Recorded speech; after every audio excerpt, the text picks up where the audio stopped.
And there it is, the final HFPod live before Summer Tour 2022. Woo! Sorry for everyone out there who got a little bit spooked by my enthusiasm, but I don't know if you feel the same way, Meg. Fish is my favorite band, and when Fish goes on tour, I get really excited because I get to hear new music that the band plays, and I get to get a sense of where their heads are at, where their hearts are at, what they're thinking about, what's inspiring them. We get to add a new chapter to the Fish story. I know I might be alone here because I think a lot of people really just want to live in the past and be like, that was great. I don't want to hear anything new, but I like hearing stuff new. Do you agree or disagree with me? I agree, and I feel like it's pretty on brand for us. We like the new stuff. We like the new stuff, yeah. We like to talk about the new stuff. It's fun to talk about the new stuff, isn't it? It's so fun. I'm so excited to do this summer tour. It's gonna be great. I am too. I think that we have a lot that's coming up here this summer that's going to be Mhm. exciting. We are going to talk today. We're not recapping any shows today because I don't know if you know this, but no shows have happened yet. But we are going to be previewing Summer Tour. We've gotten some intel. We've gotten a few set lists for some Midwestern shows, kind of off market shows that not as many Brian, people are going to be don't going tell to. anybody. Shh, I'm, come I'm on. just, It's like insider stuff. I'm going to share the second set from Blossom for Lucky. No, I'm joking. Um, we are joined today in our final episode before Summer Tour begins, by Kevin and Tim from Wook Plus, our good friends, our compatriots this summer. You've seen the ads. You didn't know that there were going to be cross promos, but you've seen the ads. We got a little bit of Wook Plus chocolate and a little bit of HFPod peanut butter, and we just decided let's make a fucking Reese's. That's And how it what is works. That's what better than chocolate and peanut butter? Nothing. uh, my Nothing. kid asked. Just My like kid asked once nothing how is he was made, better. and that's what I told him. Oh my You God. just that's what happened. Nothing is better than Wook Plus and HF Pod. I'm going to keep us on track today, Brian, because clearly you are just a little too excited. I'm very excited. Um, we are going to be it makes sense. And we're going to talk about this with the guys when we get them on. We're just holding them backstage until they get exhausted and then we can bring them on and we can be funnier than they are. That's kind of the point here right now. But Good you luck to guys know us. that good, good luck.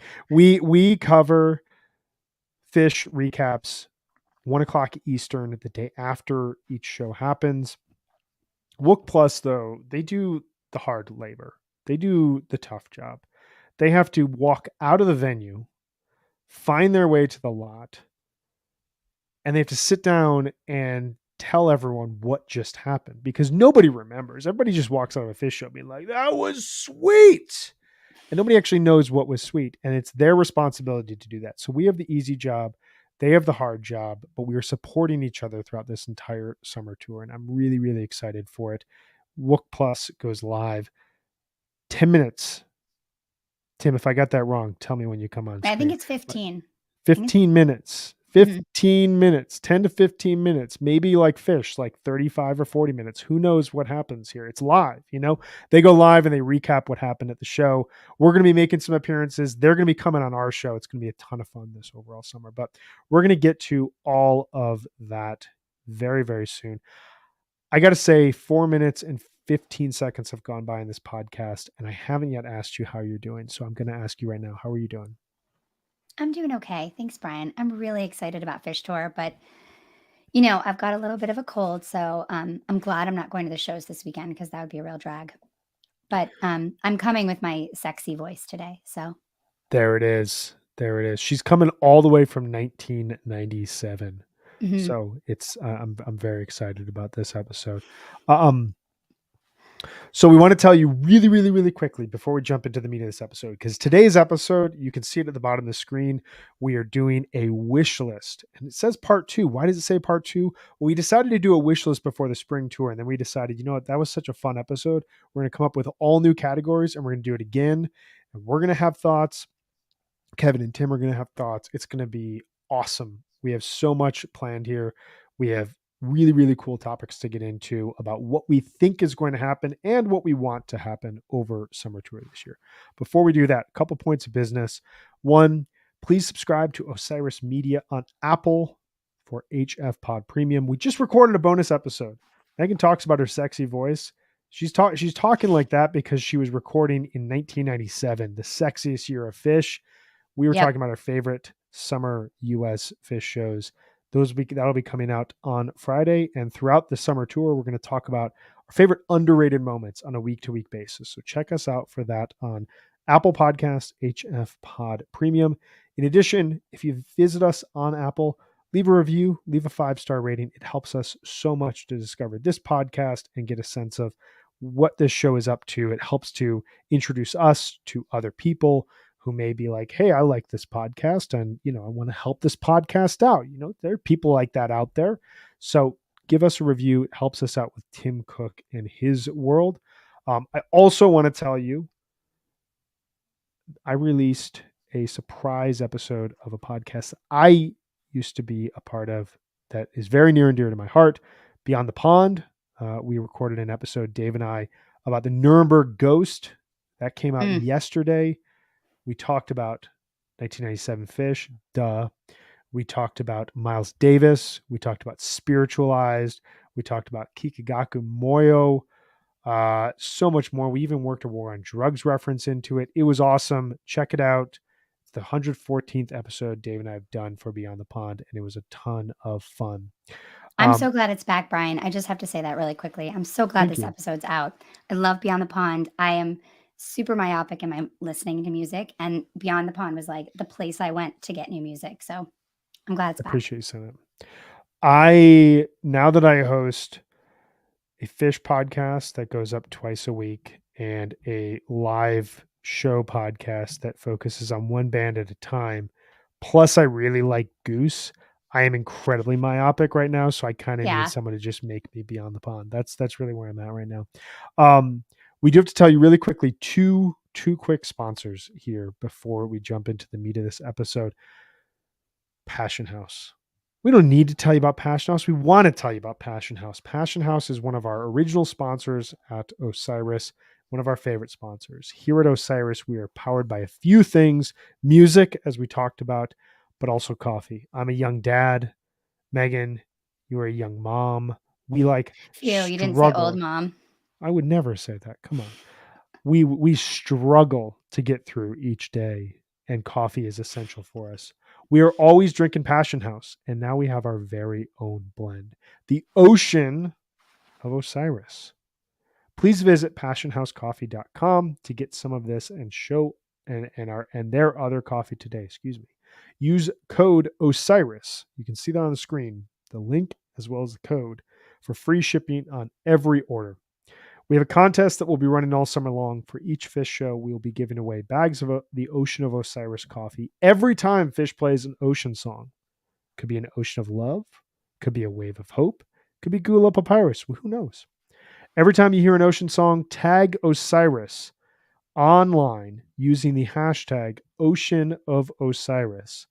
We will select 2 winners at random each night if they play ocean songs. It should be a ton of fun for this entire summer. Really, really excited about that. Megan, can you tell us about our second sponsor? Because I believe you will be going to this event. Yes, I'm going to go. Hopefully my voice will be back so I can chat with people and connect with everybody. I'm super excited. On Monday, July 18th, Osiris Live is coming to the Ardmore. So this event is going to be a combination of live music, conversation, and lots of jamming. So there's incredible guitarists. There is Tom Hamilton, Chris Forsyth, and Daniel Donato. There's also a backing band, which features Andy Cush from Garcia Peoples, Ryan Jewell, and Ron Stabinski from the Meat Puppets. each musical guest is going to talk with RJ, and they're going to play a couple songs with the backing band. And at the end of the night, there's going to be like this super jam with all the musicians. So we're really excited about this event. I'll be there. RJ will be there. Lots of other Osiris people will be there. Come say hi. Thanks also to Tonewood Brewing and Ardmore Music Hall for helping to make this happen. So you can get tickets at osirispod.com/Osiris Live. It's going to be amazing. Mm-hmm. We got much more to come from the Osiris live setting. All right. I think that we have hung out enough. I think our guests are tired out enough that we can be the humorous ones. Let's go ahead here. We're going to bring on Tim and Kevin from Wook Plus. What's up, guys? What's up, Brian? What's up, Megan? Yay. Hey, guys. Thanks for having us. You did really make me look bad with that commercial, I must say. It was a great commercial. What do you mean? Your voice is amazing. Come on. You nailed that shit, and I'm like tier 3. I'm like a tier 3 jam band compared to your Fish. Please, first of all, I've heard your ad I went reads, to like college. Dude. Yeah, your ad reads are good, first of all. And also, like, I paid 4 years to get a professional, like, BFA acting degree, okay? And this is the best I'm doing with it.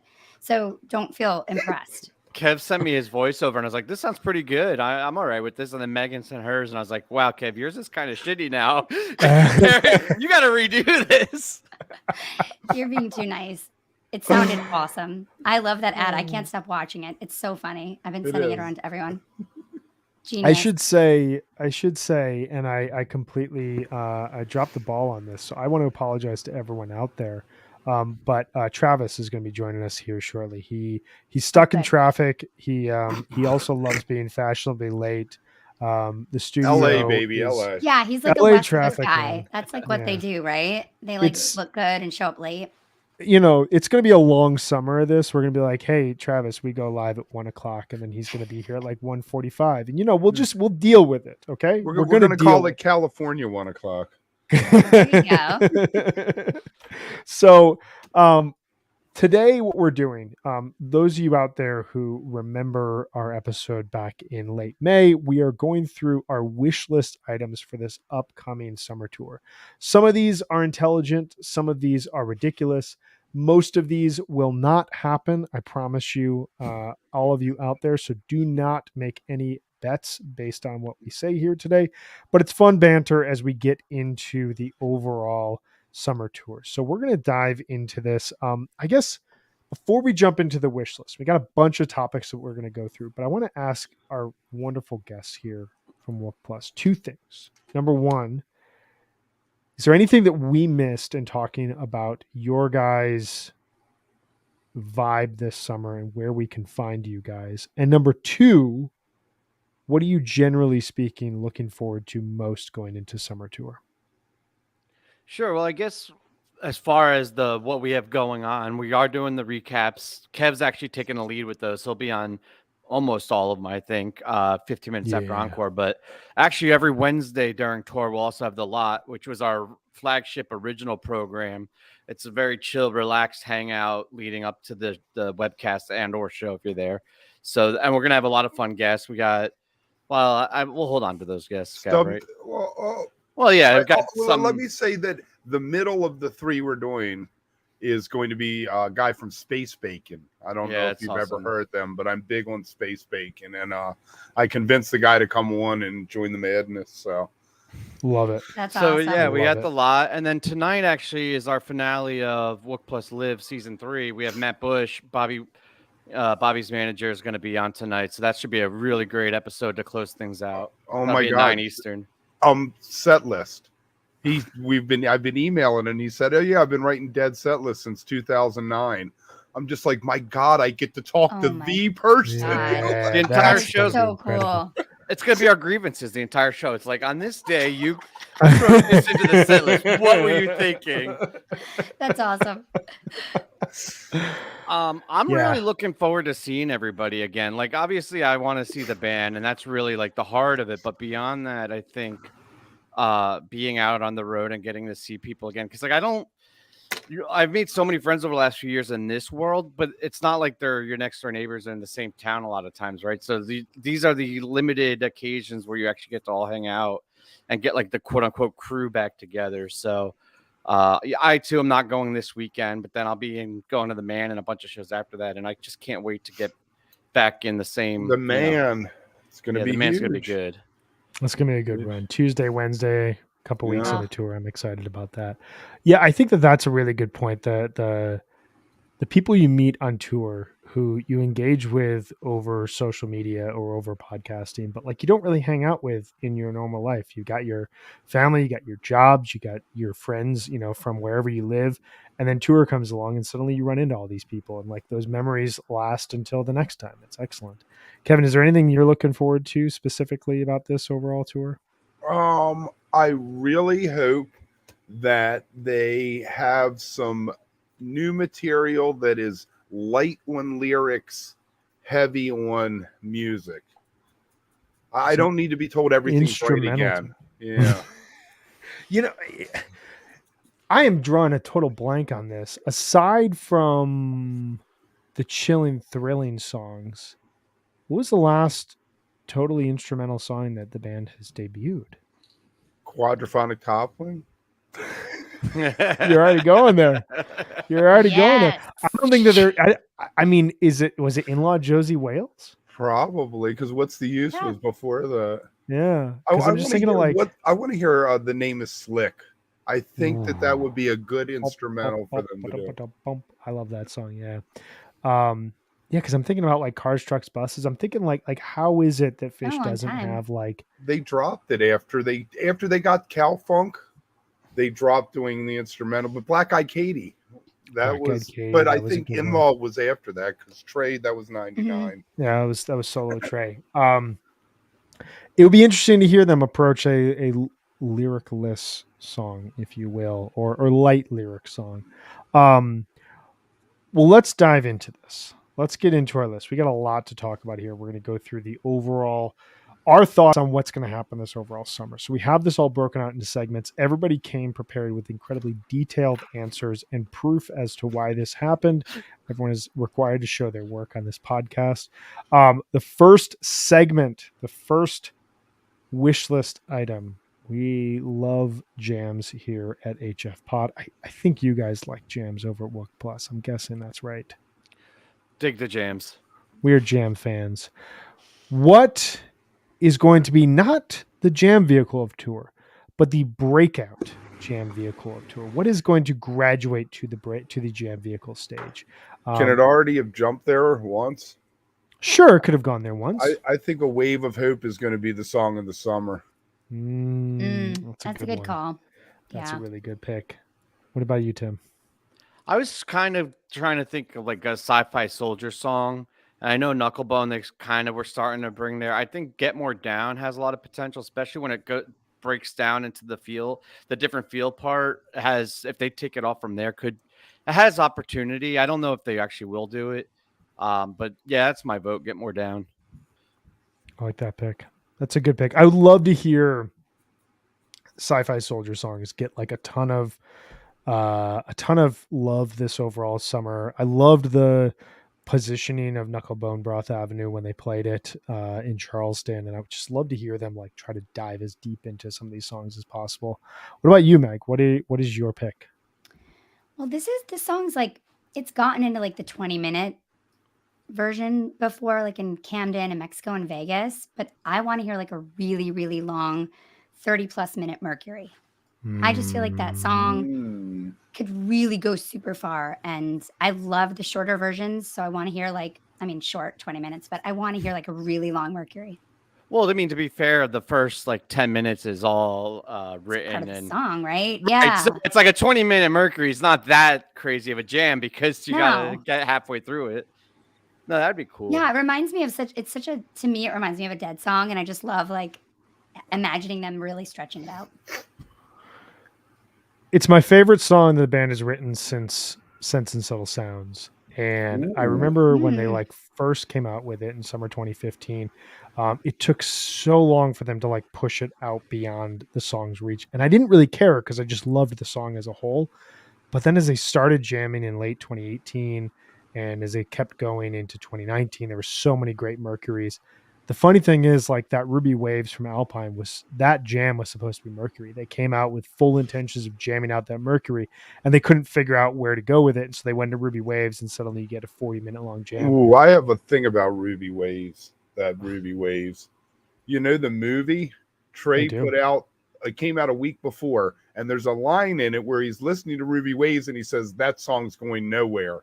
I always assumed it was a troll that the next week they did a 38-minute version of it. Oh, that's so funny. I That didn't know is that. That's funny. hilarious. That's amazing. I'm always down with more with a longer Mercury as well. Jeff Katz agrees. Get more down as a potential. Yeah, that's such a good call, Tim. We are going to bring on Better Late Than Never. He's here. Traffic was light. My dude, the man with no shoes. Traffic was light. Hey, Travis. Made it. Hi guys. Sorry about that. How you doing, man? Good. How you guys doing? Sorry, stupid work. It's all good. You are here just in time for segment 1. All right. Tell us, what are you hoping is the breakout jam vehicle of summer? Oof, man. I don't know what have I missed. Real quick, give me a recap. What would you guys say? I said Wave of Hope, and Tim said Get More Down. That we had and a Mercury through. Yeah. Mercury. I kind of agree with Kev. That's what I was going to say, and I knew you would say. I knew you were going to say that. That's why I wanted to see what everyone else had said. But I kind of agree with Kevin. I know you've been kind of on that for a little bit too, Kev, with standing that song. So with good, that Deer good Creek reason. version was sick. Yeah, no, exactly. With good reason too. And I think there's a lot of potential for that song this summer. I think there's a lot of potential for a lot of songs this summer, but I think that's one that I think could definitely be that breakout, and more people will be talking about kind of jumping on Kev's bandwagon there with it. But yeah, come on. That song, that jam, it was just effortless. It was complete pose. I loved it. My pick for this is an old one that I've been wanting for them to jam out since it debuted, and they haven't. But then in Deer Creek, they showed a hint of where the song could go. It's a great first set version of Stealing Time from the Faulty Plan, and it reminds me of so many times in Phish history. Best example I can come up with is Chalk-Dust Torture from the Fuck Your Face show. If you listen to the 2 previous versions from St. Louis and Atlanta, they jam the song out just enough, and then they come to Dick's and they play this masterful 18-minute version. And it kind of reminded me of that when I heard Stealing Time. It like got just out there, came back to the song, and it was kind of like they know, all right, we can do something with this. And I've been long hoping for a 20-25 minute set 2 opening Stealing Time. So maybe this is the year. Who knows? That's a great call. I think that would be phenomenal. That's the type of jam that could really have a lot of energy going into it, and it's built-in wailing, like Trey Face guitar. Is it going to be an evil jam, or is it going to be a bliss jam? I mean, it's interesting because I think it could go both ways. Like, there's that point in the solo where like Trey could drop down and it could go into kind of like an evil type of jam, but he could also like go up an octave, and like suddenly they're in this like happy place, like kind of like that Wave of Hope was, where like it's just like give me it over and over and over again. But we'll see. That is what I'm hoping. All right, so we got some great selections here, some new songs, some old songs. We're gonna go on to our second segment here. This segment gets in, and we always got to give a shout out to loyal listener, the Incredible Perp. Stealing Time and KDF could both be jammed hard. We've had some great KDF jams in the past. Right there with you, man. So we're going to go into our second segment here. So we went positive for segment 1. We're going to dip our toes into the online tabloids that always happen. No matter the tour, we could go tour by tour throughout 3.0 Phish, and there is always a tabloid segment. Predict for me the nonsensical, and I say nonsensical, that is important, the nonsensical issue which will engulf the fan base. Travis, what do you got? Yes.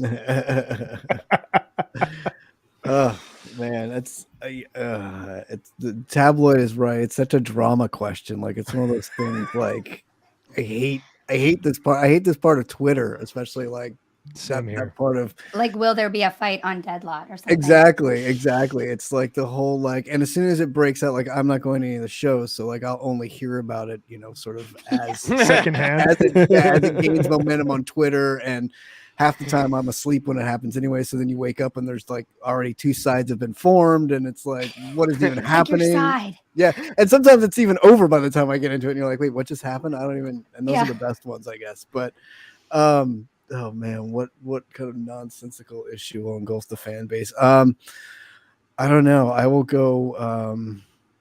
It's always something, isn't it? I don't know if it's going to be really into the fans or something the band does that like all of a sudden kind of like the sample type thing or something where we just get something that is not even reverent to anything and people just sort of blow it up into something. So I'm going to say it'll maybe be some kind of song tease or something that they play in a jam that then becomes, are they going to play that whole song? Oh my God, can you imagine if they played that again? Like it's been 30 years or something like that. And that'll like if they like tease Melt the Guns and like someone's like, no, I heard it. Exactly. And you're an idiot. Like, and then if the band get whiff of that, starts teasing it a little bit more out just to fuck with us, like they like to do, and sort of like, like quadraphonic toppling and type thing where you're like, wait, are they what? Well, that's what I hope they do. I hope they actually play it again, just as like a giant fuck you to this whole like ridiculous conversation about it. Yeah. Right. But I think they enjoy some of that trolling too. So I'm gonna kind of play into that side of it and not get into sort of the drama of what could happen on the lot over some stupid thing or something like that. It's not even funny that they keep teasing quadraphonic topping. I don't even find it funny anymore. Play it or not. Right. Megan, since I know that you were just triggered by the quadraphonic toppling discourse, what do you have? I want to get you at this point where you're most triggered. So what do you think is going to be the nonsensical I think it's going to be issue? the same thing. I think they're going to play like Vibration of Life, and it's going to be this like question of whether they really played it or not. Like, because if it's only vocal, it isn't a right.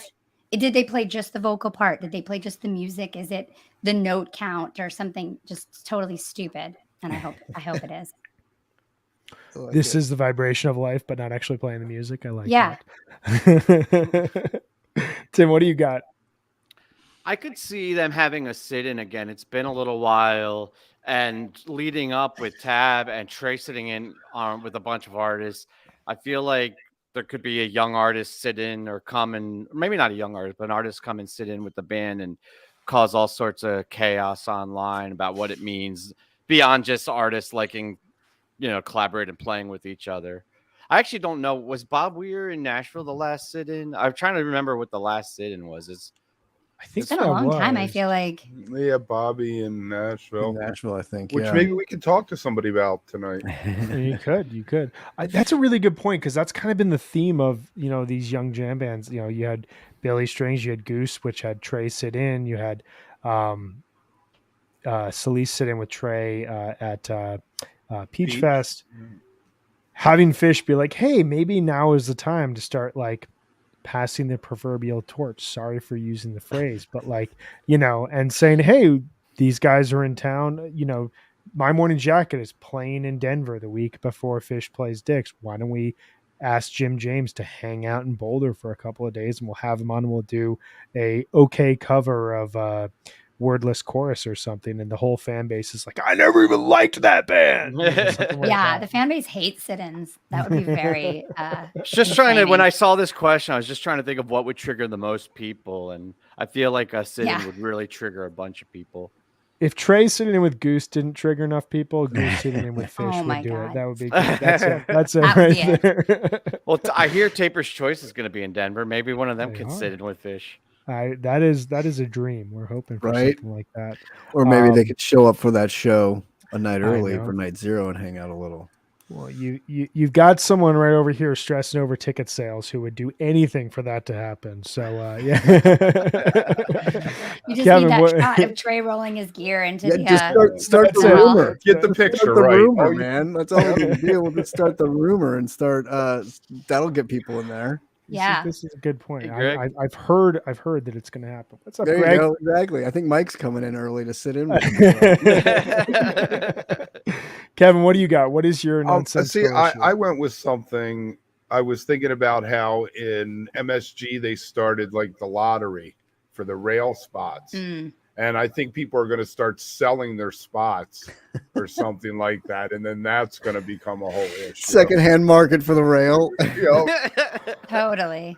I am the one person in Denver who will like literally pay you to go in and hold 4 rows of seats for me and all of my friends. So everybody else is going to be doing it up front. I'm like, just give us like rows like 12 through 16 directly back. I'm not telling any of you out there the section that we're in because you're going to take my seats. You're all thieves out there, but I will pay someone to do this. You guys got way more creative than I did. I think this is very simple. I think Trey is going to play a bunch of Mercy songs on tour. I think that there's going to be a return of the acoustic guitar to open the encore slot. Love that. I'm super into it, but I think it's gonna happen. And like, I'm already melting. Exactly. There's already people who are like, "Are you fucking kidding me? Bringing Roll Like a River to a Fish show? What the hell is wrong with you?" You know, like all these songs that are like super emotional. They're super earnest. They're very simple. They're very straightforward.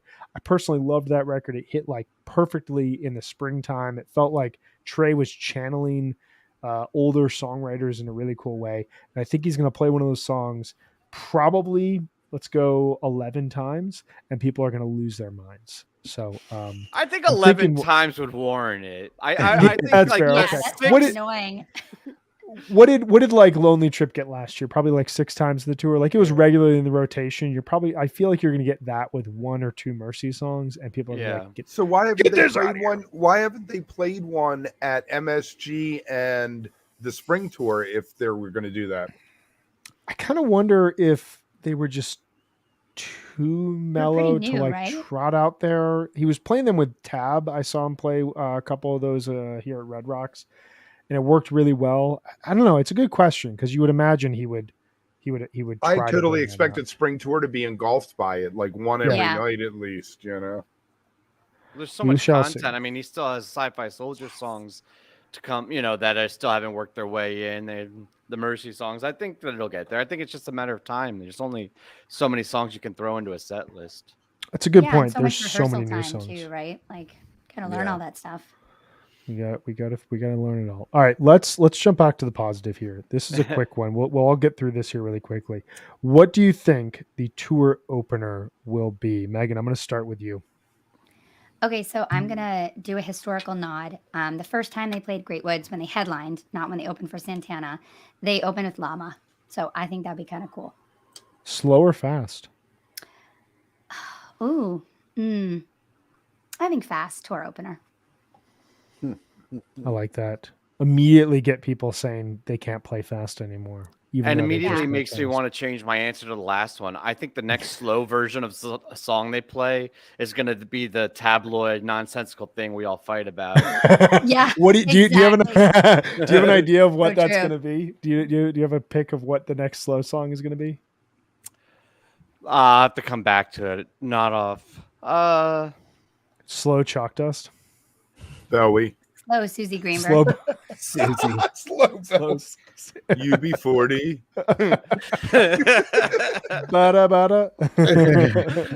Tim, what do you got as your pick for the tour opener? I always go with Buried Alive, and I have no other creative reason except that it's my favorite song to start a show and tour with. I think it always has good omens and good vibes. If we do start with the Buried Alive, I will be very positive about looking forward to the rest of the tour.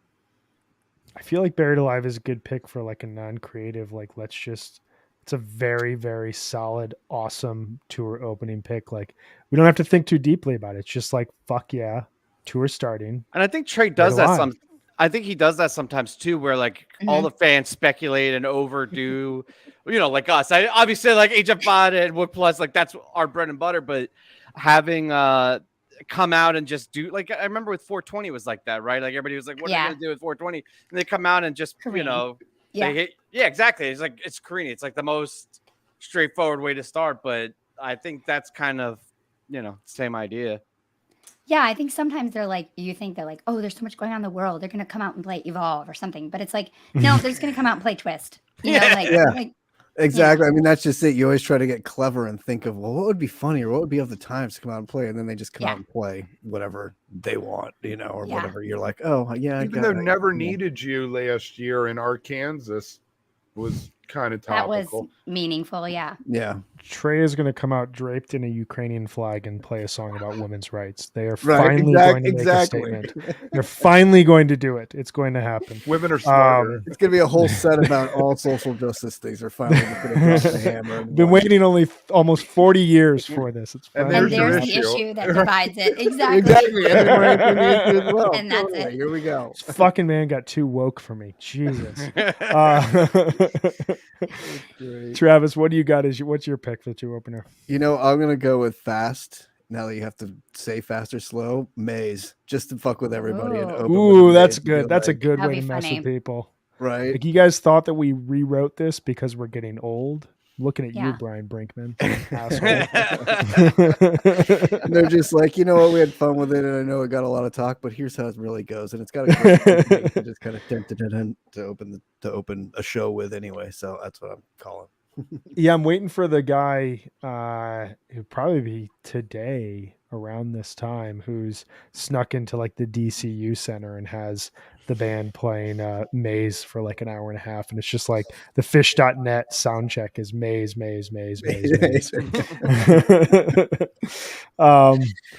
Kevin, what do you got? Lizards. Ooh, like a Mexico.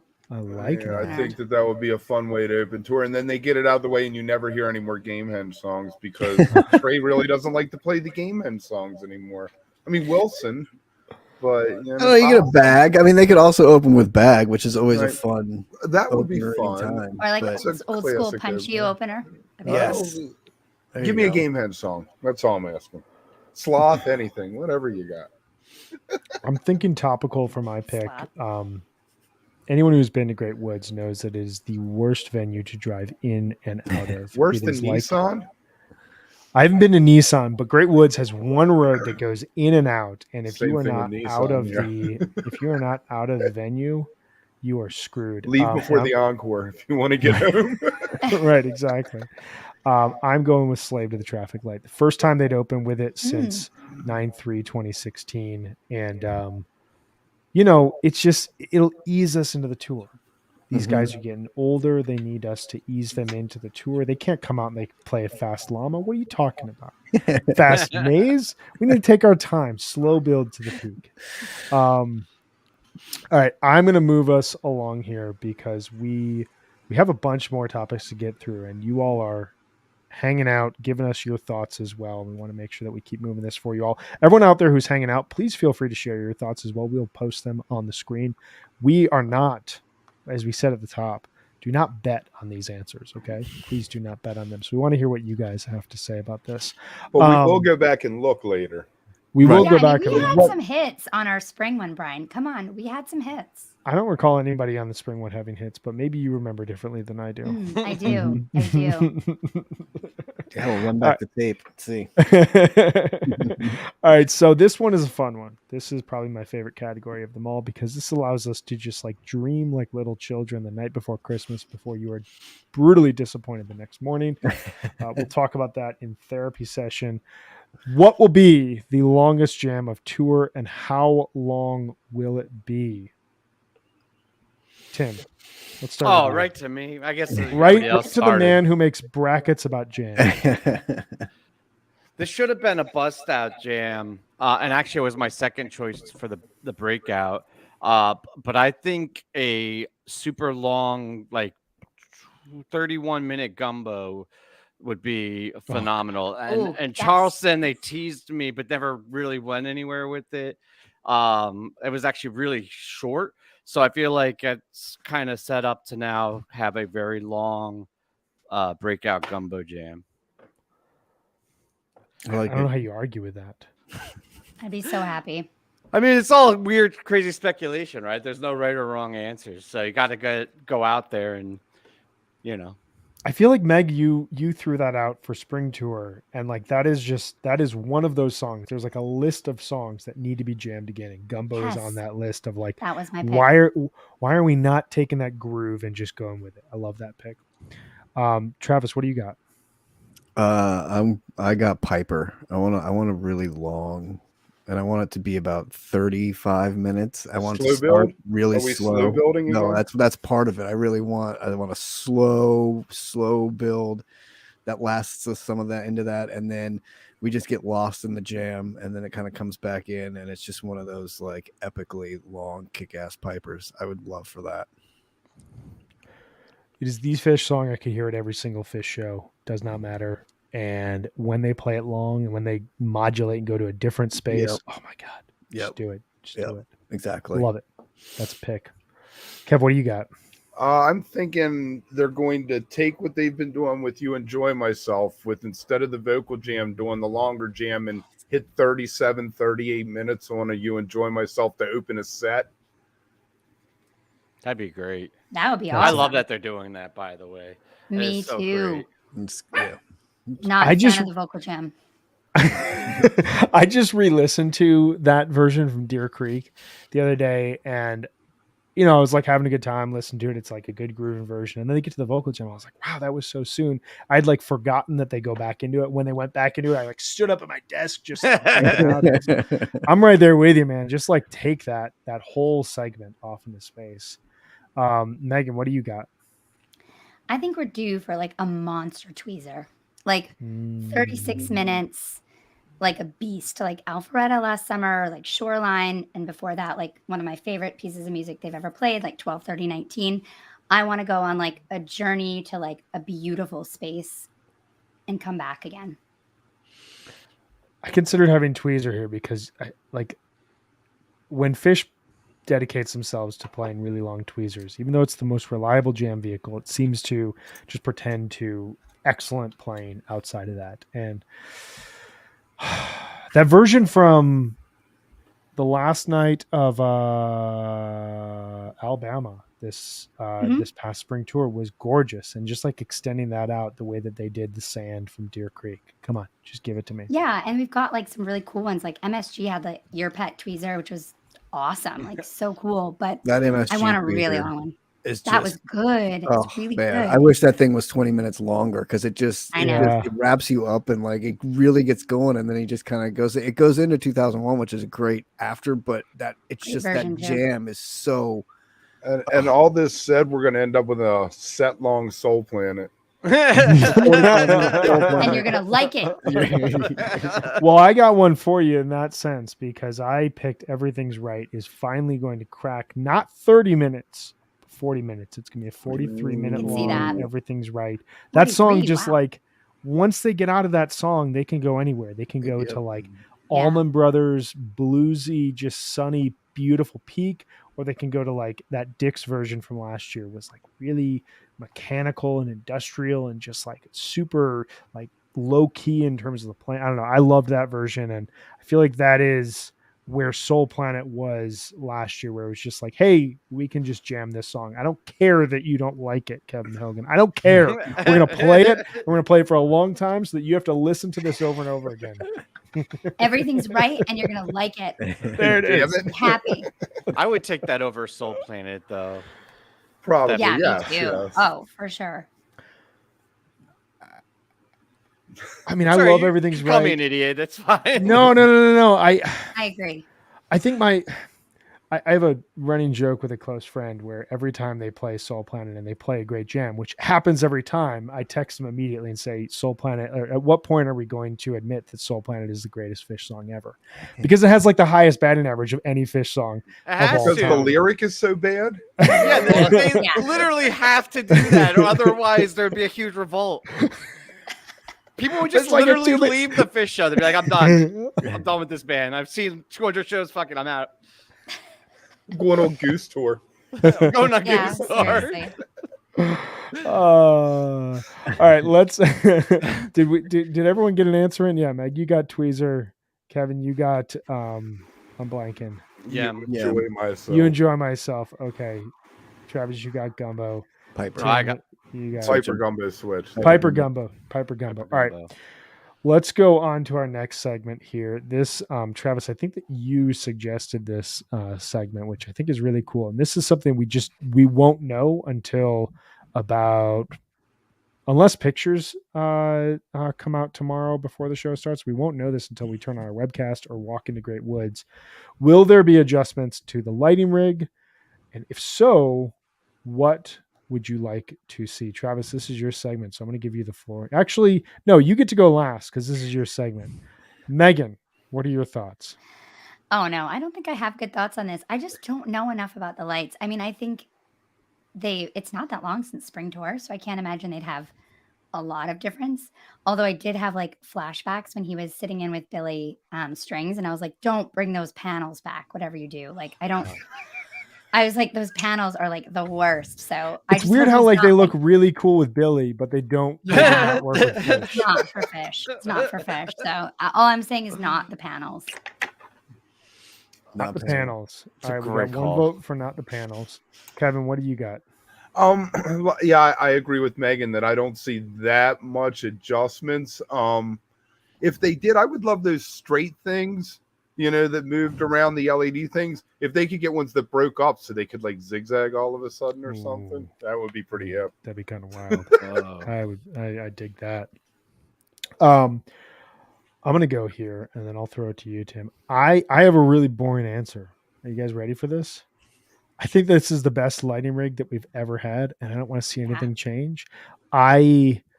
My favorite lighting rig before this was the 2013 to 2015 version, where it had that screen behind them that like would change colors, and like the lighting rig was set up with like the Sir in the middle of it, and it just looked very evil, and like it looked like it was like pulled out of like the 90s with like 2010 technology. I hated the panels. I felt as though, and this is very blasphemous, I'm sorry to everyone out there who I'm about to offend. Actually, I'm not, but I kind of thought the moving lights after a while got too much. And I was like, okay, like, is this too much? And then last year they figured out a way to blend the like sheets of light with moving lights, and it's just perfection. I love how it is right now. So I'm going to be conservative here. I don't want them to change anything. But Tim, what do you have to say? I was right there with you. Well, I first was going to agree with Megan that I too did not like the panels. I think that's kind of unanimous. Yeah. No, Rhoda even said that he didn't like the panels. Yeah. I don't know if it could practically be done on an outdoor venue, and I actually don't think I would like it. But the lasers that they had at MSG, they don't have those, right? Like that was just like a one-time thing. Yeah, they were up on the scoreboard. Yeah, but if there was a way to implement that, maybe it would be cool. But I feel like I would get tired of it. Lights out in the audience that shine toward the No, the quadraphonic lights. Laser beams, man. Laser beams. I hate the laser beams. No, it's so good though. The rig is so good as it is. I hope Kuroda just is like, yes, let's just ride this out. But yeah, if anything, I would say add laser beams. The laser beams really worked for the underwater set, and I think that we go back to predict the nonsensical issue, which will engulf the fan base. If there are laser beams coming off stage, you can guarantee that the majority of or not the majority, but like a subsection of the crowd is going to be like, "What the hell is going on here?" I will be part of that too. And then people are going to play a clip of this. I'll be like, I don't know. Brian pressured me. He was like, pick something. I was like, I got it. You got to have an answer. Everybody loves laser beams. Come on, have you been to a Muse show? It's all laser beams. It's like an old 80s rock show. It's just like that's it. All right, this was your section, your question here, Travis. What'd you think? I think there's not a lot to add to it. I think a few more panels of the LED panels that kind of come up and down, just because to your point, when he moves them, the movement of it is so cool. It'd be nice to like have a little bit more of that action going on with them.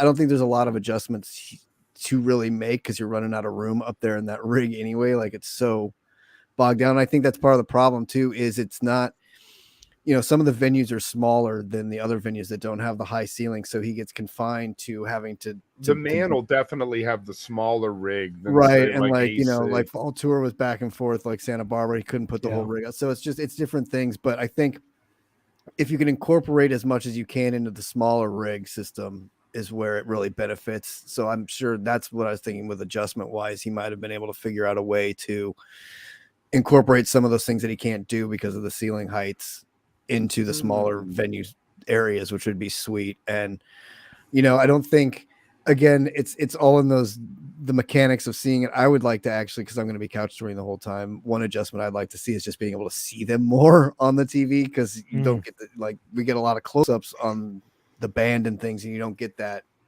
wide shot of it doing the cool things that you actually get. I mean, it's worth going and just sitting by the soundboard to watch the lights at some of the shows. It's like pretty amazing. So I would just like to see some more of it. And I wish, to Tim's point, there were more venues that he could incorporate the things in, like he does at the Forum and like he does at MSG, that have those indoor lights that he can play with that become part of the whole scene. Would be nice. But I think that's just with the thing. And yes, pyrotechnics, it's most of the shows are outdoor this summer. We don't need to turn off the HVAC, Kev, like in Vegas. So throw some fire on the stage, fire and lasers, right? Let's take this back to like 80s rock. Go full on hair metal.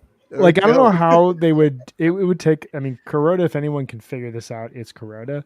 But like, imagine like them going into Carini and like that first, like, and just like flames start going up on stage. Epic.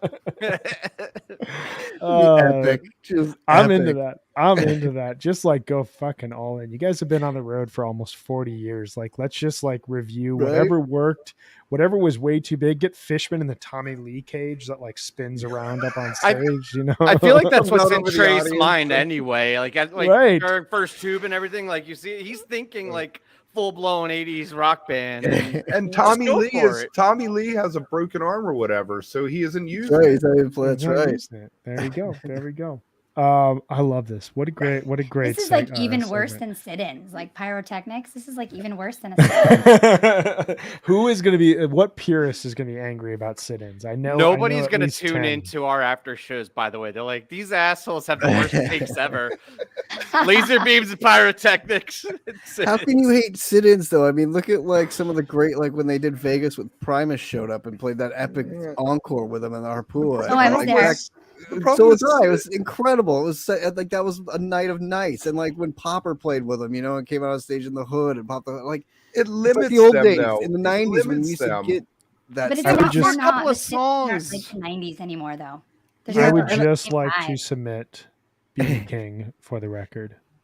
Yeah, and I mean, I feel like it'd be a perfect opportunity for Rick or whatever from Goose to come out and play with him. It's the moment's there. It's that jam band feeling. We aren't going there, man. Well, this is actually a great segue. This dude knows how to podcast, because our next topic here is how, in reverse, will Trey's sit-ins affect Fish's playing? I'm very, very curious for your guys' answers here, and I'm going to go right to Mr. Kevin Hogan. I think it's going to give Trey big ideas. He played with Billy Strings. He played with Goose. Oh, this is another way to do things. I think it's going to end up making for some train wrecks, maybe, because the rest of the band probably isn't going to be thinking what he's thinking. I think that's interesting. I have a similar thought to that. I'll just share mine. I feel like it is going to put him in the position of showcasing a ton more gratitude. He already showcases a ton of gratitude, but I feel like this experience of being the elder statesman on stage with two up and coming artists who are, just eclipsing expectations in a lot of cases, regardless if they're your style, like the success, like it is what it is. I think that he coming off those two performances probably was like, holy crap, like I'm so lucky to be able to play with these guys. And also there's like another chapter after me, like whatever they do, however they impact the larger community, this whole thing that we're a part of, they're going to have an impact on it. So I think there's going to be a ton of gratitude. And I think from a musical standpoint, I think a lot about the Hunger Site jam from the Goose set, as well as the Arcadia jam. And one thing that Goose does really, really well is they find a melodic line and they build upon that for 10, 15 minutes. And they don't modulate as much as Fish does. They're all peaks. It's a lot of peaks. There are a lot of jams that aren't, and we don't have to go down that rabbit hole, but which, I love that rabbit hole, but we don't have to go down it. But like, there are a lot of like, here's a melody and we're going to build this and we're going to peak it. And I feel like the closest corollary that we've heard was the A Wave of Hope, which was just like, here's a melody, here's an idea, we're going to build and peak. And I could go for a lot more of those this summer, and I feel like that's going to be something that Trey takes away from that set. Maybe and our good friend and our co-host who could not be here today wants Blue and Lonesome to come back, and Trey did play that with Billy Strings, so maybe that is on the docket as well. Tim, what do you got? What do you think are going to be the impacts of the sit-ins? I'm going to play the role of the cynical foil that everybody can like hate, but I actually don't think there's going to be any discernible effect on the playing of Fish. I do think there's going to be a bunch of fans trying to assign draw lines. Draw lines and credit it. But I mean, Trey's pretty powerful. Dude, you hear that Arcadia Jim? Right, I mean, like, Trey's done some crazy shit that have like nudged him in directions. Like the Fare Thee Well thing definitely nudged him in a direction. Totally. Like the Halloween albums, like learning on like a full Bowie thing, nudged in a direction. But there's a lot of stuff he's done that's had no discernible effect on his playing and the band. And I think personally for him, you're right. There's a lot of those thoughts of like the gratitude stuff. But I think Fish is big enough right now with everything that they have going on that there's enough excitement and trajectory just built into the band alone that Goose or Billy Strings or any other band or sit-in isn't even going to penetrate that armor of like what the four of them are doing in this next generation of the band. You know, and I think he'll be much more focused on the future, right? Like if anything, it seems like Dead & Co might be coming, towards the end of that iteration. And that question of like, all right, we still have maybe another decade of doing this. What is this last few chapters? You know what I mean? So if anything, maybe it feeds that conversation about the end, not the end. I hate to say that. I don't want to be that guy, but like, the next chapters of the band, but I don't in reality see any discernible effects from the Goose or Billy Strings. You think 10 years really? Yeah, well, probably I think go at least longer. I think 5 years tops. 10 years. 5 really? years. 5 years. Why? I'm never going to stop playing. No way. Yeah, I think good. I think Trey's is too addicted to playing. Yeah. They're gonna have to drag Trey's body off stage. But Right, Paige and I doesn't want to. Do you think Paige and Mike are going to get dragged into that? Or No. I think I thought this at Tab and at Red Rocks. I think we were going to see Tab longer into the future than we were going to see Fish. And bring Anastasia review. Basically, we're like Fish will come up, Paige tours, may though. play a little bit. Like you'll have that show where holy shit, Fish played for the first time in 4 years. Oh my God, this is making me like really sad, guys. No, they're going to be playing for a long time. Do you know how bad inflation is? They want that paycheck. They're not going to just be like, oh, we're done. First of all, they're not playing for the paycheck, and you know that. They're playing because they're fucking inspired. And I actually think that Trey is like super inspired right now. I feel like he's very like inspired. He's playing a ton with Tab, with everybody, and I feel like that's always a good spot for the band. I think they are. I think they also. Yeah, I think that there's a lot to this, and this is probably like a larger conversation that I would actually like to have. This is a whole episode I'm busy for that episode because this is terrifying. I guess I just, I think it's a really good point, and I think it was something that like I thought a lot about watching him with Goose and watching him with Billy Strings was like imagine 30 years ago if Jerry Garcia had this opportunity. Trey has this opportunity, and it's something he can do again and again, but it also is a sign that the Fish is closer for a variety of reasons to the end of whatever this Trey's is. Going to join Goose. Trey is going to join Goose. They need a third guitarist. Okay, I love I'm here to say Fish is fucking fantastic and is going for a long time. Despite what Brian Brinkman says. Incredible Perp has told us for the first time ever to change the subject. So we are changing it. All right. We're trying to get those people to like listen to us all summer. Meanwhile, they're like, what?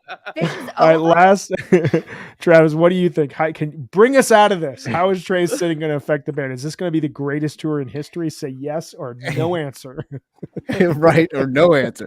No, I don't think it'll be the greatest, but I think it does nothing but help. I mean, it inspires them. The guy, it's better than going and sitting on your couch and playing video games for a couple months or whatever it is and taking a break and getting away from it. He likes to just keep going. He's like, where else can I play? Who else can I play with? What else can I how do I keep busy and keep honing my craft and getting better and doing what I love doing? So how is that a bad thing? And how can that in any way negatively affect him or the band? Because if he's better, the band's better. Like, it's just, they all work together in that. So I feel like it doesn't, it's not going to be like 2015 where he comes back from playing fairly well and it's like smoke show time, but it's still, I mean, they're on the up. I mean, look at fall tour, look at MSG spring tour was great. I mean, the trajectory right now is good. So I don't see how this could be anything but a positive. Bye. Yeah. Bye. And as long as I think we'd be talking more about it, and I'd be a lot more worried if he wasn't out there playing and he wasn't doing this thing and he wasn't being that mentor and that next step guy and doing that. I think we'd be like, what the fuck? What's Trey? Wouldn't it be cool if Trey played with Goose? Like, why isn't he doing that? He totally should be doing that. And instead, he's doing that, and we're like, is it good that he's doing that? I don't know. Is it cool? Like, should we not be like it? You know what I mean? It's like, damn it, go enjoy it. I mean, like, we're only all here for a limited time, and if it's good music, go enjoy it, go dance, go, so I see it as a positive. I think it's gonna be good. I'm right there with you. I think that's a good way to put a bow on this. And actually, we're going to take a very, very quick break. We have to tell you all about our wonderful sponsors, but before we do that, I do have to tell you that we will be talking a bit about this young band from Connecticut after the break. Sunset Lake CBD. They have a line of smokable hemp products that are for the old deadhead who may or may not like sit-ins, or the young fish fan who also may or may not like sit-ins. But you know what? You got to smile. You got to be happy. You got to hang out through it, because at the end of the day, both of these people, and you as well, are searching for a mellow body high. Smoking CBD has all the benefits of high THC cannabis without the paranoia or the anxious side effects. 9 different strains from this year's harvest. There is something for everyone. Hawaiian Haze is awesome for an outdoor show. Lots of outdoor shows this upcoming summer. Cherry Abacus is best for the end of the night. All the flowers grown, cured, and trimmed by Sunset Lake CBD farmers. Even better, Sunset Lake CBD's farm-to-table approach gets you great pricing on premium CBD flower by shipping directly from their farm to your door. Yesterday, I was sitting here going through this massive list of what may happen, what probably won't happen for summer tour. And I was so worried about hosting a podcast with these deeply funny and intelligent dudes, also Megan. And I was like, how am I going to do this? And I had some Sunset Lake CBD smokables and I chilled out, but I was able to still focus on the work at hand. It was amazing, amazing stuff. Megan is deeply hilarious and also incredibly smart as well. Come on, don't take that the wrong way, everybody out there. Check out Sunset Lake today. The link is on the screen, sunsetlakecbd.com, and use coupon code, use coupon code HFPod for 20% off all of your products. And we are back to discuss what will unquestionably be the most controversial issue of this entire controversial episode. I'm going to go to Kevin Hogan first because I want to hear your answer right now, okay? Will Fish play a Goose cover? And if so, what should they play? No, I don't think that they will. I think that's a huge ask from Mr. Mentor. But if they did, I would hope that it was the Arcadia and not the Dripfield. Any reason Arcadia over Dripfield? I guess I'm more familiar with it. Okay. More than anything. Dripfield just came out and I've heard it, 2 or 3 times maybe. I think the first time I ever heard it was Trey playing it with him, so... Brian apparently says no. Yeah. I'm with you, Brian and Kevin. Brian Golenberg is our resident 1990 to 1992 fish expert. And yes, I understand where his opinion is coming from. Megan, you are with Brian and Kevin. What are your thoughts? Is it going to happen? And if so, what should they play? No, I don't think it's going to happen. But if they did, I think it'd be kind of fun if they played Animal. Animal. I like that. I think that would be great. Animal to me is Goose channeling 2010's U2, which take that for what it is. Travis, what do you got? I think if they do anything, I don't think it'll be a straight cover. I think it'll be a tease inside one of the jams or something that you might hear Trey kind of leak into or something, but I don't think, I think he even had the lyrics like taped out in front of him as he was playing it with them and stuff. So I don't think they know the songs well enough to really play anything at this point yet. I say that because eventually I could definitely see something happening, but I don't think so yet. And if anything, I think it would just be some kind of jam inside of something that somebody might hear and be like, oh, they teased Arcadia inside, this Piper jam or something like that. But I don't see him playing a full song. Yeah, there's the Alpine Valley show from August 9th, 2015, which was 30 years after Jerry passed. This is the summer of Fairly Well. And everybody thought this is the show that a Dead cover is coming back at.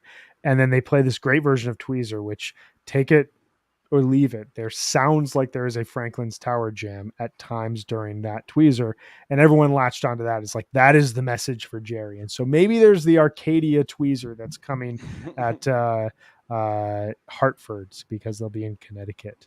There you go. Yep. What Willie thinks has a great point that I was actually just thinking about as everybody's been talking. Could you imagine the Dead playing Tweezer? This is the cool thought. What if like the Dead survives in the late 90s and they're like, you know what, we're gonna play maybe not Tweezer. Yeah, not Tweezer. Play, I like, could not Farmhouse. imagine them playing that. That would be Farmhouse. crazy. They do Not like a Farmhouse. farmhouse. they could do a farmhouse. They could do a farmhouse. But Brian Golenberg has thoughts. Tim, what are your thoughts? Is this going to happen? They absolutely are not going to cover Goose during the summer tour because they're going to save it for the Halloween cover of Dripfield, the actual album. No! Talk about triggered fans. Yeah, I don't think they will, but I think it would be cool. I'd be open to that. And I like Goose. I'm not like a diehard, like Ryan Storm level fan, but like I definitely enjoy him, and I would be completely okay with that. It's a weird thing I think to get angry about, to be like, oh, you can't, do that. But yeah, I just don't see it happening though, realistically. They have too many of their own songs. They have a lot of their own songs. This is a good point. I wish this would happen. I'm a huge Goose fan. I've listened to every Goose show since the start of the Bingo tour. So like 2 years worth of shows. I'm a huge fan of the band. I listen to them constantly. I don't think it's going to happen though. I think it's too obvious. I do wish, and I would encourage anyone out there who is giving us a no to go and check out Goose's song, A Western Sun, specifically the 6/15 2021 version. That is my favorite Goose jam of all time. It is one of my favorite Goose songs. I would love to hear them try to play that song, and I would also love to hear them try to play Drive. I don't think it's going to happen. I just can't see it happening, but I would absolutely love for that to happen. Let's move on here to a fun category. This shouldn't be controversial, although it's probably going to be. Who knows? We are talking here about not necessarily bust outs. Some of these might be bust outs, but songs that have not yet been played in 4.0 and should be brought back. Kevin Hogan, I think that this is your category, so you are going to go last. You're going to have to hear everyone else take your answers. Tim, let's start with you. What do you think what song do you think that hasn't been played yet in 4.0 should be brought back? Well, I need to pull up, I'm looking up the wookplus.com blog, because there's an article today about what songs have not been played yet in 4.0 as my reference. Actually, I do have an answer, which I don't even think is in the blog piece. I would love Demand to come back. And particularly because everybody's like, oh, they can't play technical anymore, like with the Rift issue at Deer Creek, and like the and then Fishman, saying in an interview a while back that it was like a very difficult song that he was having trouble playing. I think it would be insane if they just learned it, got it perfect, and nailed it. But yeah, also check out the blog, the Wook blog. So, you like how I snuck that plug in there? That was a good plug. But you're a PR professional. I love that. Travis, what do you got? What is your pick for a song that has not been played in 4.0 should be brought back? That is a tough one. I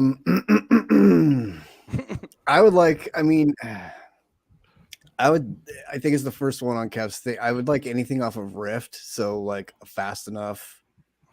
I think they haven't played that in a while. Fast Enough for You would be phenomenal because that was Camden 19 the I last love time that they played song. Yeah, I love that song too. I mean, I love anything off of Rift. I would love to someday hear them just play like the whole album straight through at a show. Would be my dream. Like, but yeah. Like that's such a great song, and like such a of all the slow down songs they play to like take the breather song, so to speak, type thing. I wish they'd bring that one. I wish they'd play it again because I like that. It's one of those great like and you still enjoy it. You're not like, I should go take a piss right now, or like, you know, oh, not this one again. It's like, excellent. So yeah, I would like to hear that. It's Fast Enough for You would be a really good Goose cover. Just throwing that out there. I have 2 picks for this. My first one, I'm shocked, has only been played 3 times. Everything is Hollow off of Cosmo Vox. It is, talk about sparse on lyrics. I mean, there's like 4 words that are said over and over and over again, but it's got a groove. I don't think that it's been fully realized in any sort of way whatsoever. And I think that like them playing that song and trying to figure out what to do with it. Like, I feel like last year, I think about the Final Hurrah that came out of that really the 47-minute Soul Planet from Shoreline. Like, we heard these songs in new lights last year, and I would love to hear Everything is Hollow like that. But my second pick, Incredible Perp. Thanks so much for picking a song I did not pick, but I'm always asking for, which is Thunderhead. Please bring that back, guys. But my second pick is off of that album. It's the cover. It's the title track, Round Room. They haven't played it since like 2015. And you talk about someone on this podcast, he will not be named, accuses Mike of writing the same song over and over again, 6 different types of songs, and smashing them all together and hoping that it actually works. Round Room is a beautiful song. It's a great song. It's got really cool ideas, and it's like very simple and straightforward, and always seems to lead to a jam. So that is my pick. Megan, what do you have? I have 2. The first one is Kung. You are a natural on this podcast. Well, thank you. They haven't played it since like Providence 19. They teased it during Hood at MSG, and I had some luck the last time I guessed that they would bust out something they teased at MSG. So I also think it's time for an Iculus. It's so time. Like, we haven't had one since before the pandemic. Like, we just need one. There's a lot of places Trey could go in an Iculus, and I'm sure we need Iculus. And I'm sure it's not going to be played where I'm going to, but I've never seen Iculus, so I really want an Iculus. But I'm not going to any of those like magic venues, so I won't get one. But I'm sure Bethel or Alpine will get one. Maybe Dick's. Dick's hasn't got one since 2013. Or no, did it? Ridiculous. Ridiculous. Brian Golenberg, Waiting All Night is a great call. They did play that at the Forum last fall. It's an amazing version out of Simple, where they fall into this jam that sounds like Waiting All Night, but it's not Waiting All Night. And it's like one of the coolest things I've ever heard. And they stay in the jam through the song. Cannot recommend it enough. Travis, I'm guessing you were at that show as well. That was a fun night. That was a great night. Talk about a type 2 yam. Oh man. At like, early on too. Like, what was it? Second song. Yeah. Second song took us right there. I mean, that show was so much fun. I loved it. Kevin, we've made you wait for your category long enough. What song hasn't been played yet in 4.0 and should be played? I got to cover an original. Gula, because we need more synchronized dancing. I think that should be an every night requirement. And I would like to hear a Hold Your Head Up, because you would get a Fishman song. I like that. I think the last time I don't know the last Hold Your Head Up, but the last one I saw was Vegas 2018. And Pittsburgh in 19. Fun. They did Terrapin for the encore. That was a great show. That had the only Ghosts of the Forest that the band has ever played. And they were doing some weird thing with Paige had a sample of Trey's vocal that came through on part of it. Listen to it. It's really weird. Really weird. That tour gets really overlooked, but there were some really fun moments of that overall tour. 7, 8 shows, new repeats? Yeah. That's fun. I call it a run. Yeah. I don't think it's a tour. It's a run. All right, we got 2 more segments. Thank you, everyone out there, for hanging with us. Thank you for stay later, stay after. I will go through every single Goose show I've listened to and tell you the highlights. I'm here for you all. I'm here to convert you. Two more. We got one super important segment and then one, I think, the perfect way to close this out, which connects back to our second segment, if you can remember that far back. But the penultimate wish list item. What will be the show of the summer 2022 tour? Megan, let's start with you. I think probably one of the Bethel shows. One of the Bethel shows. Yeah, I'm not going to be there, so I don't really want that to be it. But yeah, I could totally see it. Like Bethel, there's such a vibe there. I sadly had to sell my tickets for Bethel. For early in the tour, though. It's very early in the tour. That's true. But they opened up magic summer place 2011 there, and I would argue the second night of summer 2011, 528 is one of the best pre-fuck your face shows of 3.0. I think that it can happen. It's where they played the Tech Waves, the Bethel Tech Waves, where before Trey goes, "Do you want to play a jammier song?" And Paige responds, "I do." As if like, I thought you would never ask. Kevin, what do you got? What's your show of the tour? Man Night 2, because they'll be warmed and greased up, and they'll be in Philly, and Trey loves Philly, and they're going to give it. What are the odds? That was literally what I wrote down. Now I got to scramble. Man, no, you can go with the same thing. It's funny though, because you were like giving Megan shit. Oh, it's so early in tour. Man Night 2 is literally the show before Bethel. That's like such a dick move. That's perfect. Oh my God. Tim, what do you got since you're scrambling? I think probably Alpine. I had Man Night 2 and I had Bethel. So my third choice would be, I think, Alpine after those two. I don't know which night, but one of the Alpine nights. Be a fun time. 40,000 people on the hill. I can't believe I've never been there. And we were at Deer Creek and Zook. I was like, wow, this place is huge. And Zook's like, yeah, Alpine has like another 20,000 more than this. That's insane. Alpine it's staggering the amount of people. And it kills your calves if you're up on that lawn. You got to be in the pavilion. I got to figure out a way to get there. It's so good. Yeah, Maine, because nobody's going to Maine. Everybody's going to blow off Maine, and they're going to be like, fuck it, let's do Kong. I got a friend who lives in Maine who's blowing off Maine because he's going to Great Woods. He's like, I can't drive to Bangor as well. Travis, what do you got? I'm going to throw one oddball in there, which will be Toronto, just because I feel like they owe the Great White North something good. But I feel like Pine Knob, just because it's also on Bob Seger Drive, which I feel like they could bust out some Seger that night as a cover at some point and really like have that show. That would be fun. So Night Moves. One of those. Hold your head up. Night Moves vacuum solo. Yes, like there we go. There's the show of the tour, right? So, so I don't know. One of those one-off shows, though, I feel like are always the fun. Sometimes they're not so great, but I feel like I don't know. Toronto is owed something, and Pine Knob has that, so I'm gonna pick one of those two.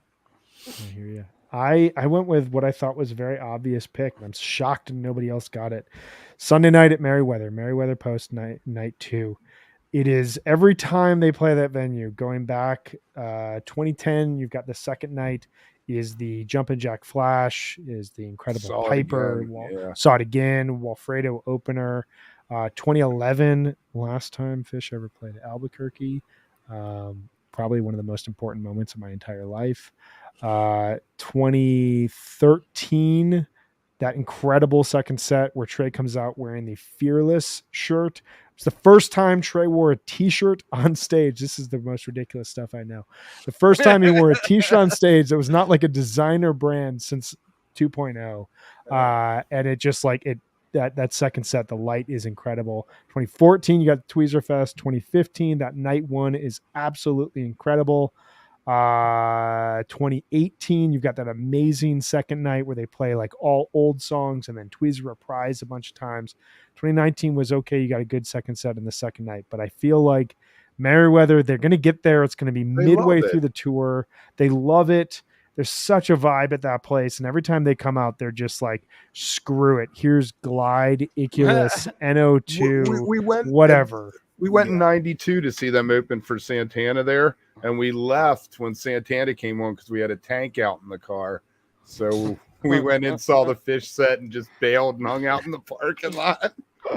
I did the same thing in Europe, '96. I went and saw them for Santana and then left.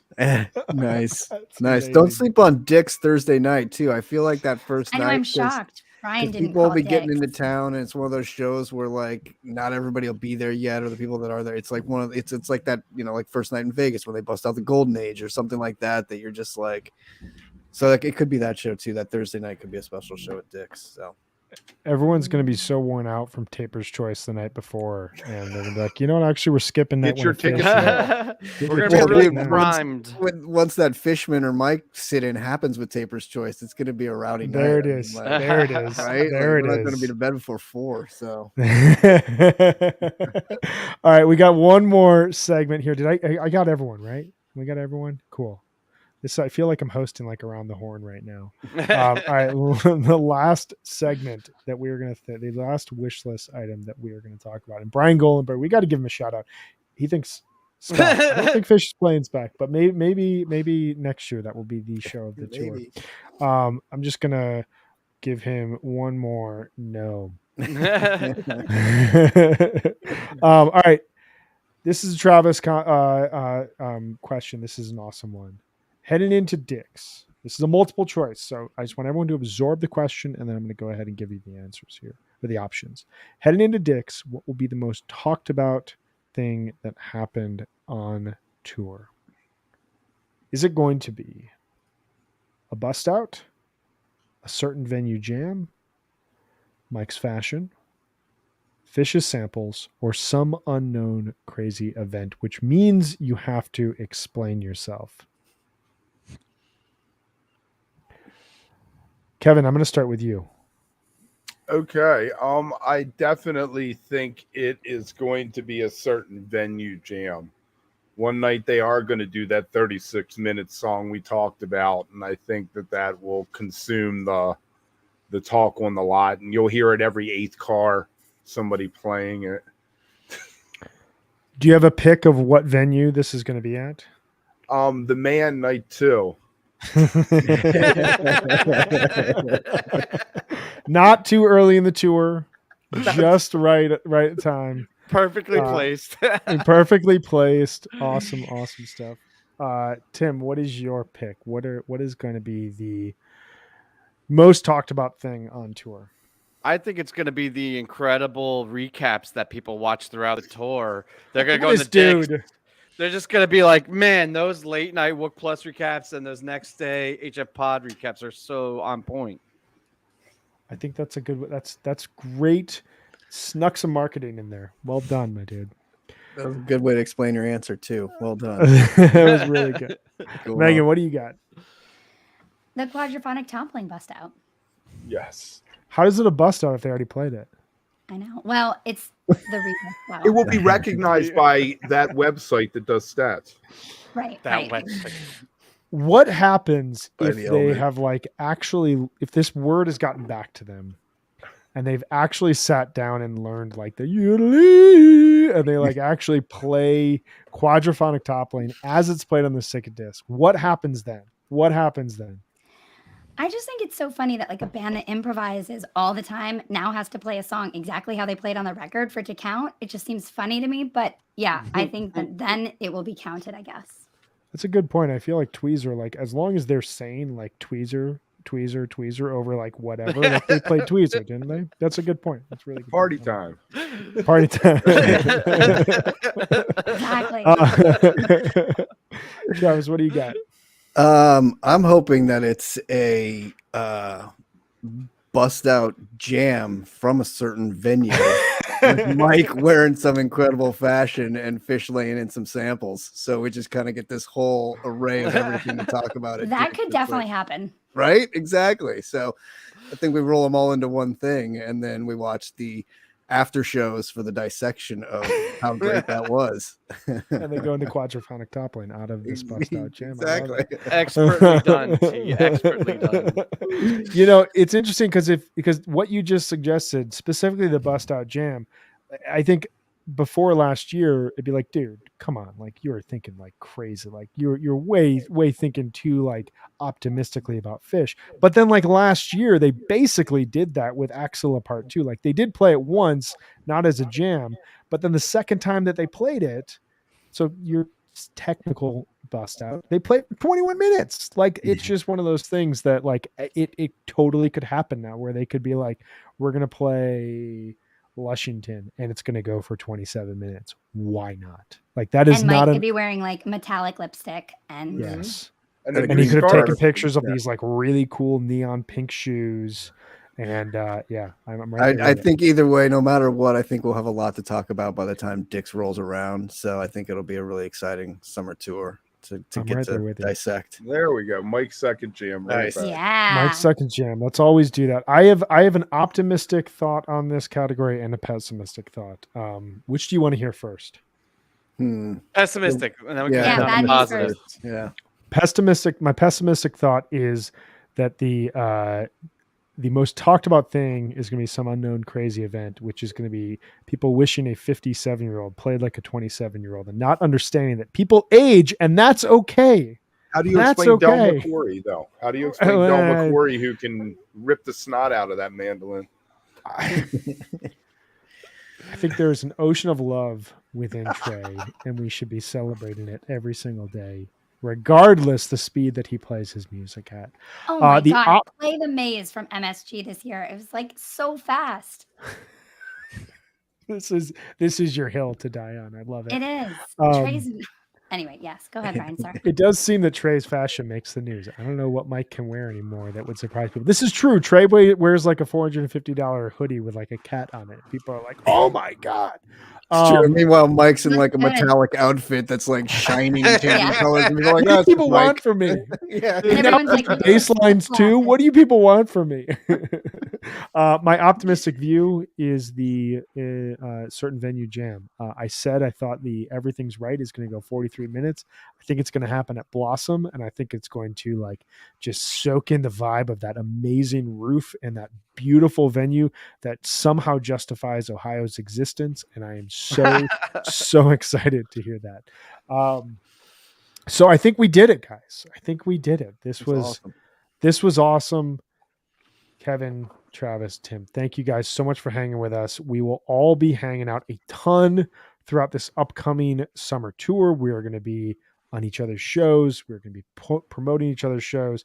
HFPod goes live at 1 p.m. Eastern the day after each show. Plus, we'll do a little bit of like pre-show hangs on Sundays, but we'll give out details about that later. Wook Plus goes live 15 minutes after every single show. So the night of every single show, just jump on over to that Wook Plus link and hang out with them. We'll be on a couple of those. Some other awesome people will be on those, as well as the lot hangs on Wednesdays before the shows, which should be really, really, really cool. And please check out tonight, 9 p.m. Eastern, I believe, Wook Plus Live Season 3 tour finale, where they are going to complain about every single show that Dead & Co. has played since its inception and figure out why. We get to go back to Further and The Dead. I mean, this guy's been writing this set list forever. Oh, poor Matt Bush. Brian, that was amazing. God, you're such a professional. Well, awesome. Thank you. So this has been so much fun. We're taking This notes. has been awesome. Thank you guys so much for hanging with us here today. We will see you guys this summer. We're going to be hanging out a ton. Can't wait. Thanks, Megan. Thanks Brian. You guys are awesome. Thank so you, fun. guys. All right. That was a ton of fun. That was really fun. Those dudes are so much fun. I had a lot of fun going through just kind of ridiculous what is going to happen over summer tour. I hope you had as much fun as I did, Meg. I did. I love hanging out with those guys. And it was a great list of questions. That was a great list of questions. We'll see what happens. I'm really, really stoked. We will be back, not next Monday. We'll be back on Friday at 1 p.m. Eastern to break down night 1 of Fish's tour. We've got a great lineup of guests. We have Robert Kerr, one of my close friends who will be at the shows, as well as Dana Slattery and Dan Roberts, all good people who are hanging out, going to Great Woods. Really, really excited about that. One thing I do want to say to everyone out there who's still hanging with us, on Monday, we are doing a listener's choice episode. You just write to us on Twitter at HFPod. Tell us what you want us to talk about, and we will talk about it. It's going to be kind of like a mailbag episode, but it's going to be centered around one topic that we're really into. So hit us up on Twitter at HFPod with what you want us to talk about, or throw it in the comments here on Friday, on Saturday, on Sunday as we're recapping shows, and we'll go ahead and we'll go with your idea. Really, really excited about that episode. Before we leave, well, no, we'll hold that off. Megan, we've been hanging for 90 minutes plus a bonus episode. I hope you have yourself a wonderful evening. Sleep tight in advance of tour tomorrow. I can't wait to talk about this tour with you. I'm really excited. Yeah, it's going to be a lot of fun. Thanks, Brian. Thank you. Thank you to everyone out there listening. We will see you all on Friday afternoon. Take care. Bye, guys.